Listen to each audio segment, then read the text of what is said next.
This happened during my senior year of high school, and I still don't know how to fully explain what we experienced. It was a Friday afternoon, right before last period. Everyone was ready for the weekend, and honestly, I wasn't paying much attention in class. I was in AP Psychology, sitting in the back row near the windows. Our teacher, Mr. King, had just started talking about the final exam when the intercom clicked on. At first, it was just static. Then the principal's voice came on. But something sounded off.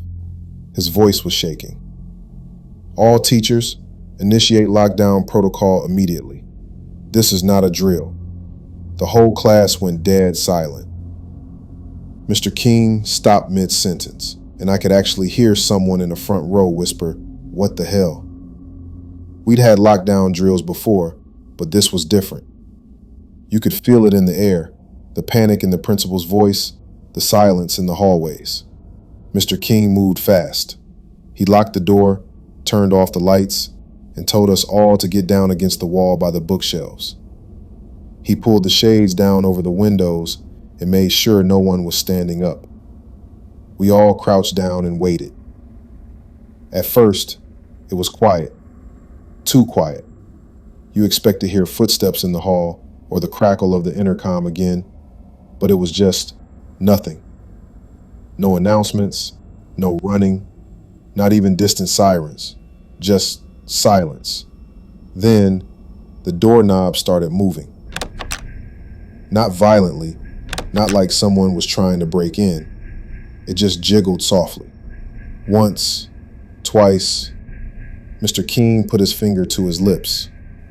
A girl near me started crying, really quietly. The doorknob stopped moving. We waited. Then came the knock. 3 soft knocks. Still, no one moved. Mr. King stayed crouched, staring at the door like he was waiting for something else. Then a voice spoke, a voice none of us recognized. "Let me in." It was calm, too calm. Not panicked, not angry, just quiet and emotionless. "Please, I left something in there. I need to come in." Mr. King didn't respond. None of us did. And then the voice said something that made my stomach drop. "I can see you, Marcus. I know you're in there. My name is Marcus." I didn't recognize the voice. It wasn't a teacher. It wasn't a student I knew. It didn't sound like a kid, but it didn't sound like an adult either. Just wrong. My friends looked at me, wide-eyed. I whispered, "I don't know who that is." Mr. King pulled me closer to him, like he thought I might do something dumb, like respond. But the voice didn't say anything else. No more knocking, no more movement. After a few minutes, we heard footsteps, but they weren't walking away. They were pacing, back and forth in front of the door, slow and deliberate, almost like whoever it was wanted us to know they were still there. After a while, the footsteps faded, then silence again. We stayed there, huddled in the dark, for what felt like forever. Then we heard something else. It was a loud bang from down the hallway, not like a gunshot, more like something heavy slamming into metal. Then another, and another. It sounded like lockers being smashed open. Someone whispered, "What the hell is going on?" Mr. King looked just as scared as the rest of us. He pulled out his phone and tried texting, but there was no signal. I checked mine too. Nothing. No bars. No Wi-Fi. More banging. Then screaming. Not close, but not far either. A scream that got cut off halfway through, like someone being yanked away mid-sentence. Someone in the class threw up. No one even reacted. We were too focused on what was happening outside. The hallway went quiet again. Then, something new. From outside the window, we heard whispering. Now remember, we were on the second floor. There's no balcony, no fire escape, just a straight drop into the faculty parking lot. But we heard it. Voices whispering outside the windows. Low, muttering, like 5 or 6 people saying something under their breath. I was sitting right next to the window, and I swear I heard my name again, right up against the glass. Marcus. This time, it sounded like my mom. I didn't even realize I was standing up until Mr. Keene yanked me back down. He whispered, "Don't listen to it. Don't believe anything you hear." That's when I realized something. If this really was just a regular lockdown, why hadn't the cops shown up? It had been over an hour.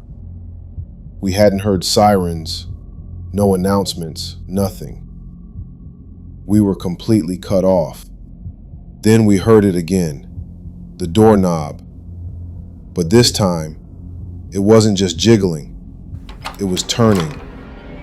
The lock clicked. Mr. Keene ran to the door and threw himself against it, holding it shut. We all backed up, completely terrified. Whoever was on the other side started pushing. Mr. Keene struggled to keep it closed, yelling for us to stay back.